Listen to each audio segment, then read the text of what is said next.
네, 아무래도 제가 첫날이다 보니까 막 엄청 성에 찰 만큼 만족스러운 장표를 만들어 오진 않았지만 일단 저의 첫 장표 함께 에이, 확인을 해보시죠. 이것만 3일 한 거 다 알고 있습니다. 아닙니다. 일단 테슬라의 목표 주가가 정말 광범위합니다. 일단 12개월 목표 주가가 가장 낮은 목표 주가로는 115달러가 제시되어 있고요. 또 가장 큰 목표 주가, 이번에 최근 웨드부시에서 나왔죠. 500달러로 집계되고 있는데요. 블룸버그에 따르면 6월 초에 집계했던 목표 가격의 범위가 S&P 500 지수에서는 가장 넓은 폭에 해당한다라고 합니다. 사실 115달러를 한 주당으로 따지면 테슬라의 시가총액이 3,700억 달러라고 하고요. 500달러를 기준으로 한다면 1조 6천억 달러에 해당한다라고 합니다. 사실상 이렇게까지 평가가 엇갈리는 이유는 테슬라의 주가를 과연 제조업 기술 회사로 볼 것이냐 아니면 정말 미래 기술 기업으로 볼 것이냐 이런 것 때문이라고 하는데요. 니콜라스 콜라스는 지금 주가의 대부분은 사실상 미래 기대에 기반한 것이다라고 분석을 했고요. 모건 스탠리의 아담 조나스도 여기에서 멈추는 것. 그러니까 지금 사실상 테슬라를 전기차 회사로만 보고 평가하는 것은 아마존을 온라인 소매 업체로만 보거나 애플을 그냥 단순히 빛나는 직사각형, 그러니까 아이폰 또 이어폰을 파는 회사로 평가하는 것과 같다라고 이야기를 하기도 했습니다. 그만큼 로보택시 그리고 곧 이어질 옵티머스 관련한 미래 가치에 테슬라의 주가를 두고 평가를 해야 한다라는 소식이었는데요. 아직까지 테슬라의 현재 매출단으로 보면 전기차 중심이다 이렇게 봐야 할 것 같습니다. 실질적으로 매출표를 봤을 때 2025년까지도 테슬라의 매출의 한 60% 이상이 전기차 판매에 집중되어 있는 것을 확인해 보실 수 있겠습니다. 그리고 저기 위에 아주 얇게 슬라이스 되어 있는 저 초록 색깔 형광빛, 저게 완전 자율주행입니다. 사실 저 아주 얇은 매출단에 저희는 테슬라의 앞으로의 12개월 주가, 목표 주가를 두고 있다라는 것으로 함께 볼 수 있을 것 같은데, 테슬라가 작년에 전 세계적으로 180만 대를 판매했는데요. 이게 자동차 제조업체 단으로 보면 평균 대비 딱 중간 수준 정도라고 합니다.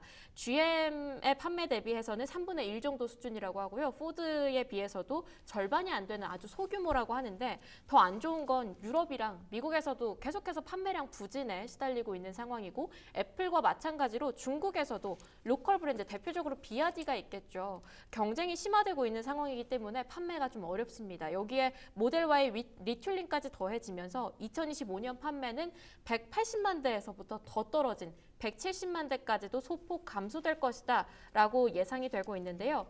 때문에 자동차 부문의 올해 수익률은 17% 정도로 하락할 전망이라고 하고요. 이는 GM과 포드 수준과 근접하다라고 합니다.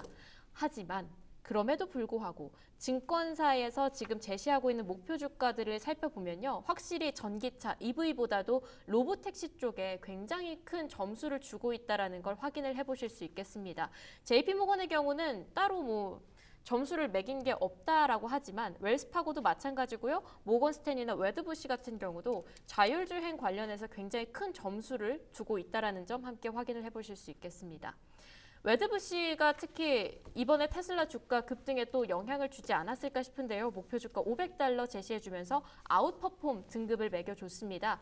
테슬라의 자율주행 시대, 역사상 가장 중요한 챕터, 장중 하나가 될 것이다 라고 이야기를 하면서, 사실상 이번에 있었던 오스틴의 로보택시 서비스 출범이 자율주행의 황금 시대로 공식 진입한 시그널이다라고 평가를 하기도 했습니다. 트럼프 행정부 아래에서는 자율주행 기술 승인에 굉장히 유리하게 규제 환경이 바뀔 것이다라고 내다보기도 했는데요. 그 이유는 트럼프 대통령 굉장히 중국 견제에 진심이지 않습니까?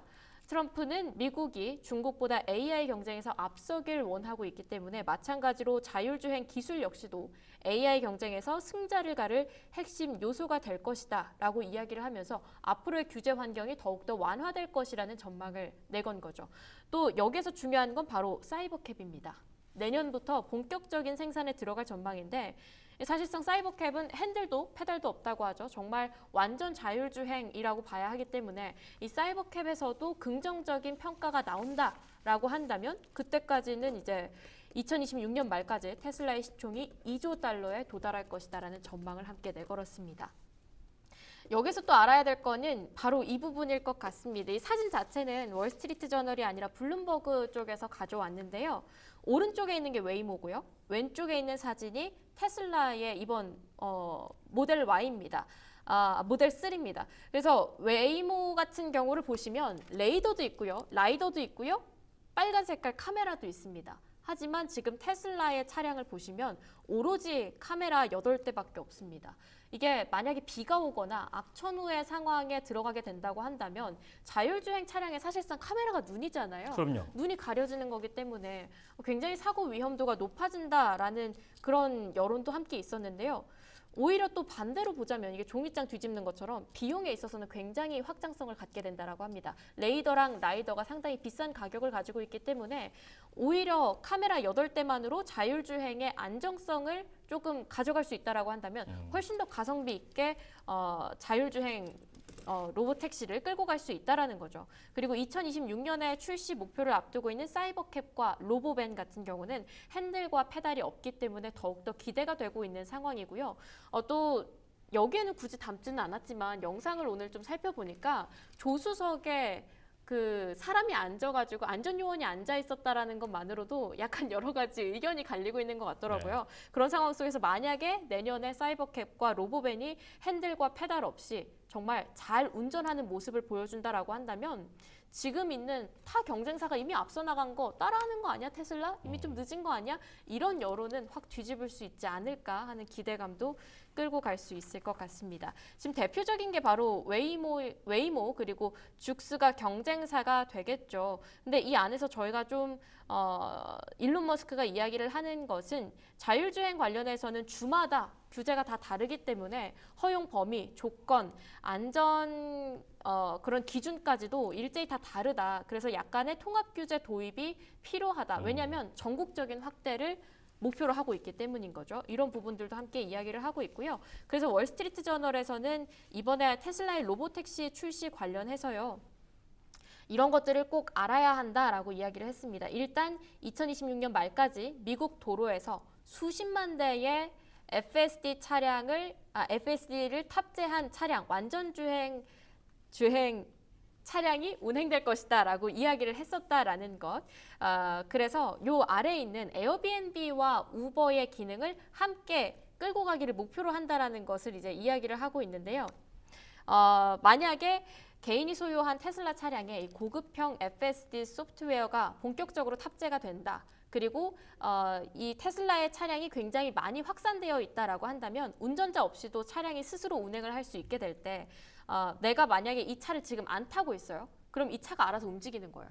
그래서 다른 사람들에게 이 차를 대여해 줄 수 있는 겁니다. 그리고 그만큼 또 수익을 가져갈 수도 있는 거고요. 그런 자산 공유형 플랫폼으로 운영할 가능성이 크다. 거기에서 조금 더 기대감을 끌고 갈 수 있다라는 이야기까지 함께 더해졌습니다. 휴, 상당히 기네요.